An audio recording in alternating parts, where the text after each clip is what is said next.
Ang sulat ni Pablo sa mga taga-Filipos. Mula kay Pablo, kasama si Timoteo na kapwa ko lingkod ni Hesukristo. Mahal kong mga banal na kay Kristo Jesus diyan sa Filipos, kasama ng mga namumuno sa inyo at ng mga tumutulong sa kanila. Sumainyo nawa ang biyaya at kapayapaang galing sa Diyos na ating Ama at sa Panginoong Hesukristo. Tuwing naaalala ko kayo, nagpapasalamat ako sa Diyos at palagi ako masaya sa tuwing nananalangin ako para sa inyong lahat.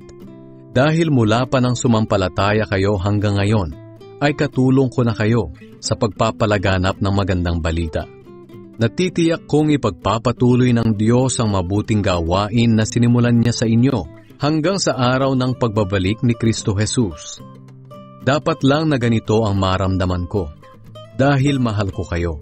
Naging kabahagi kayo sa gawaing ibinigay ng Diyos sa akin.